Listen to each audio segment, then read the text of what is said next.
Hi dear learners, welcome to JCL Tutorials.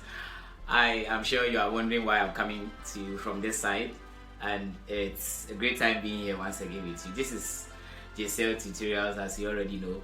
We teach you and also make social studies and learning in general very easy and simple for you. So it's not a cooking show, it's actually another episode I'm bringing to you on Did You Know? So this segment I'm going to talk about Ethiopia.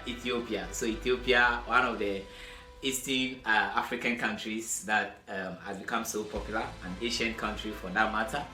We will talk about something very unique about Ethiopia. So we'll be getting into that soon, and I would like you to get your notes and also keep your fingers crossed and make sure you get the facts straight. Alright, so we'll get into Ethiopia and I'll tell you a lot more in this particular episode of Did You Know?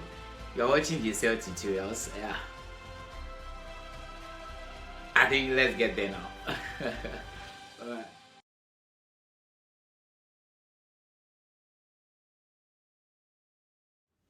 Yeah, so yes, back on this side again. So Ethiopia is one of the Asian countries, and many historians believe that it's one of the oldest countries in Africa. So when you go to the eastern part of Africa, this country has had a very deep history. Okay, talking about what has happened in the Bible, we've heard about names like Cush, Nubia, and other ancient names. So the Cush, actually in Hebrew, they are trying to refer to Ethiopia. Okay, so it's an ancient country. When you go there, it is bordered by about 7 landmass countries. So there is no sea, so we can describe it as one of the landlocked countries, okay, in eastern part of Africa.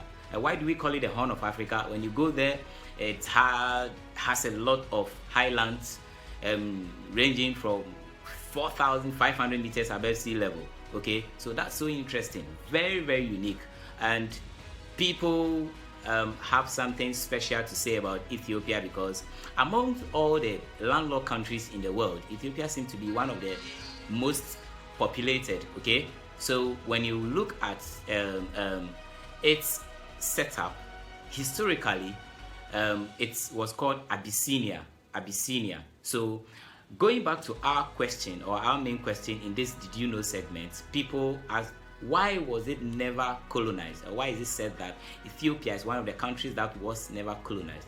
So looking at Africa entirely, so we hear about Liberia. So Liberia, actually, we will talk about the free slaves from that part of the plantation in America they were brought to that particular land. So we can say in West Africa, they were never colonized. But when you come to the original countries, Asian countries, so people compare Ethiopia and Egypt, which one is the oldest. So actually many historians have written that it's the beginning of human civilization. Okay, it has been mentioned in the Bible.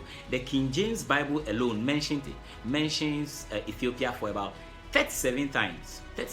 So when you read these things, it brings a lot of, and I love that country so much. So the Italians invaded that land. Okay, they invaded that land. So Abyssinia, as they used to call it, and in ancient times. So we have all the wars that took place. There were 2 major wars between the Italians and then the Ethiopians. So the Italians wanted to take over the land and expand their territory and make it their empire. So some people also describe it as the Italian Empire.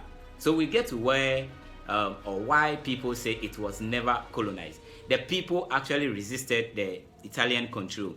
So in 1895 to 1896, there was this Battle of Adwa. Okay, the Battle of Adwa. So when you read about that battle, the Italians actually had their first encounter, okay, with the Ethiopians, and the Ethiopians won that battle. So the area or the place or the venue of that battle was Adwa. So it's a place in Ethiopia. Okay, so the Ethiopian farmers, the animal rearers, the we had the women also all teaming together to fight the control, okay, of these Italians. So that did not go too well for the Italians. Gradually, as time went on, from that moving from the 19th century, there was another second Italian invasion. The Italians invaded 3rd October 1935. They got to that land again, invaded the camp. This time around, they were able to take over, capture their Haile Selassie, that their ruler, Ethiopian ruler, as at that time, and they forced him to exile. Okay, so they took control over the land from that 1935, 36, and 37. So they were there and they were able to gain a bit of control. But you see, that didn't take quite a long time.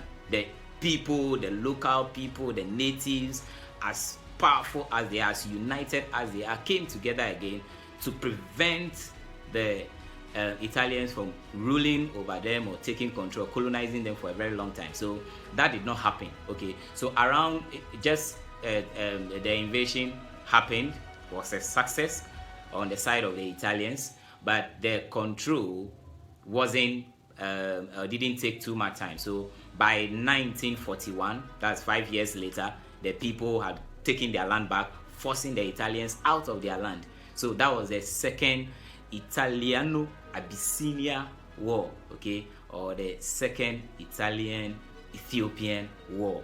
Okay, so that also happened. That makes the story of the Ethiopians so interesting, and I love it so much. So when you look at it, people have now come to the conclusion that that country wasn't colonized, and for that matter, in the formation of the Organization of African Unity, OAU, which has become AU now, African Union now, they had to look at that prestige, they had to look at that strength, that resilience, and that special story or history about Ethiopia, and they moved the headquarters of the African Union or the Organization of African Unity to Addis Ababa, and that's the capital of Ethiopia. So that gives them that recognition and that prestige, and yes, we respect them, we love them for that, because we always want to be seen as countries that can come together.